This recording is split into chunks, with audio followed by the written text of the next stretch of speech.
continue with our introduction into our footwork, our warm-up basics here, both the punches and the kick series that we do. We've covered a lot of that forward push drag. That forward push drag shows up a lot, so I'm not going to go over that again. When we actually do it in sequence, these kind of they won't be in the same order that I'm covering them here. I'm doing them in order of footwork, not in order that we actually do, because we keep coming back to that forward push drag. So we already went over the forward push drag with the jab, forward push drag with the back fist, forward push drag with the jab cross, forward push drag with the back fist cross. Those come in between the other ones that you're going to see here now. So the next one that we do here is our front cross, rear cross. And for the front cross, rear cross, we're going from our fighting stance to a twist stance by stepping up with the back foot. Back foot steps in front of your front foot. That's a front cross. We step out here. Alright, so back foot steps, then front foot steps. Front cross. Now the next movement is the rear cross. Going behind the front leg, we step behind and we step out. Now, when you do a front cross, you can kind of walk in a straight line. A series of front crosses. When you really do a rear cross and you do it correctly for your stance, it will move you offline a little bit each time in series. So to make it a straight line, we'll have to adjust with this. If you've got a class full of people and just not enough room, you've got to stay on that straight line. As we do a front cross here, I'll usually adjust back. Front cross, or rear cross, sorry. Rear cross, rear cross. Rear cross will set you offline, and I'll adjust back each time to stay on that line. So what we do with this series is there's a kick with each one. We go front cross, then we go rear cross. So I'm going to show you in separates rather than putting them together. When we do the front cross here, as you're stepping out, that's when your front leg's going to attack. So back leg steps, front cross. And I want to stay sideways. When you do your front cross, don't step in front and then turn to a neutral bow facing the other way. I should constantly stay bladed. Should stay sideways the whole time. Front cross, step out. Same with the rear cross. We stay bladed while we do it. You're keeping that one side forward and still advancing or retreating as you need to. So, I'm going to front cross, staying to the side. I'm going to use what we call the wheel kick. Earlier I talked about this is like the back fist, and it is. It's a back fist with your foot. Now the thing is, back fist, and the way the arm bends this way. It bends kind of from the middle of your body coming out, but the knee is set up opposite of the elbow.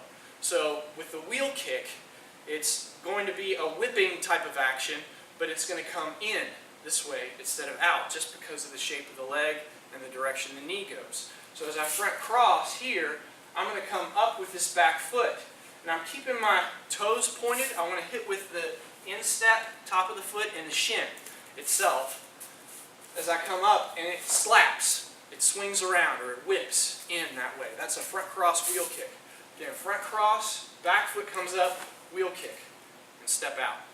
Front cross, wheel kick. There. Alright?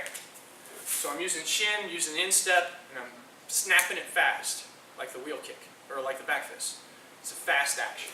Boom, boom, front cross, wheel kick.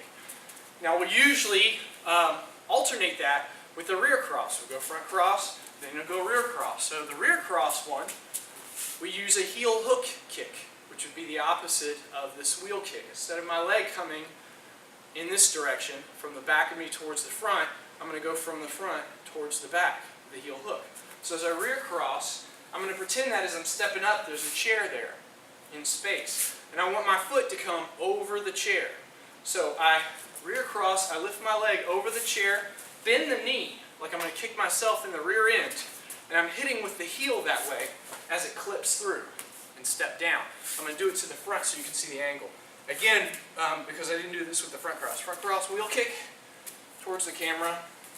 Now the rear cross, and I'm hooking, making a big arc to hit with the heel as I step forward, kind of coming over that invisible chair there. Rear cross, front leg comes out, and then it hooks around towards your back side here. Bending at the knee fast, kicking with the heel. Alright? So that's front cross, rear cross. We'll go front cross, wheel kick, rear cross, heel hook. We'll use one leg all the way down. We'll use the other leg all the way back. Now the next one we've got is what we call the replacement step. Again, from your neutral bow, back foot comes up to the front foot. Slides up and it replaces it here. It's going to actually bump it out of the way. And as it does, as it comes up, we're going to interject a thrusting side kick. So it slides up, and I want my foot to be like my leg is on a table.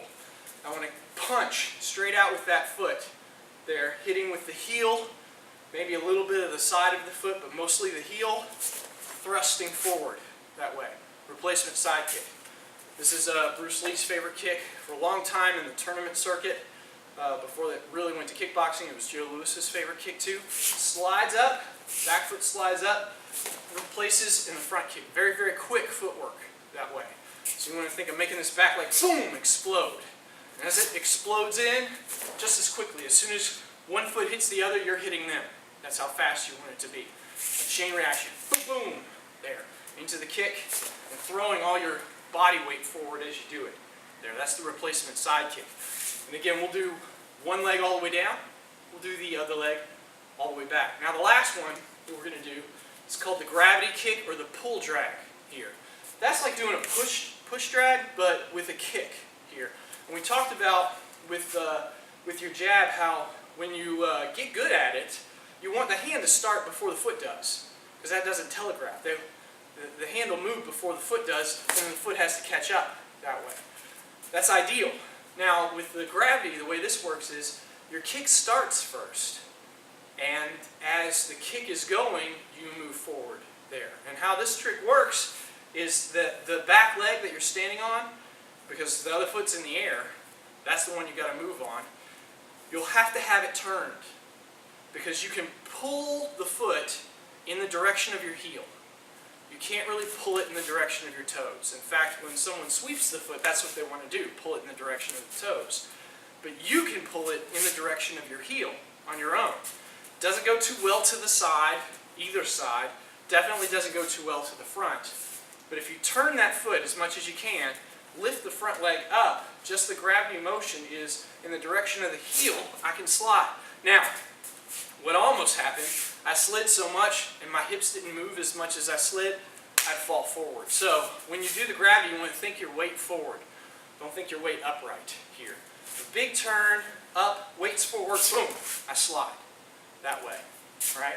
So it lifts up, back foot turns, weights forward, and I'm just pulling my foot out from under me, but I'm keeping my weight forward that way. So it doesn't actually pull my foot out and it slides ahead of my body weight, which makes me tumble over. There. That's the gravity. Twist, lift, pull. So the last basic that we do is we use a side kick. And as you lift the foot up and you're extending your foot to do the kick, at the same time, the other leg is turned. So as I deliver this kick, I'm sliding with the kick. And that's the gravity or the pull drag with the side kick. Boom. Slides. And it doesn't give you a lot of motion. It's just a little bit. Maybe about a half a stance. You can move forward. But you can launch your kick before they see any footwork, because the kick is already coming, boom, and the slide happens. This type of footwork, Kempo is the only place I've seen it, officially taught, officially broken down, but I did Taekwondo for years too, and it shows up there, but it's usually on the end of a kick. When you really throw a hard, like a replacement side kick, the pull drag would happen accidentally, boom, you get a couple extra inches. And that was always cool, but we didn't have a name for it. We didn't have a way to actually teach it.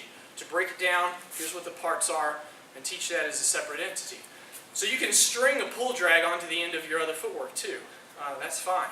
But you want to be able to do it alone too, just from neutral, from nothing, throw a kick, sliding that other foot at the same time. And that's our Grabby Kick.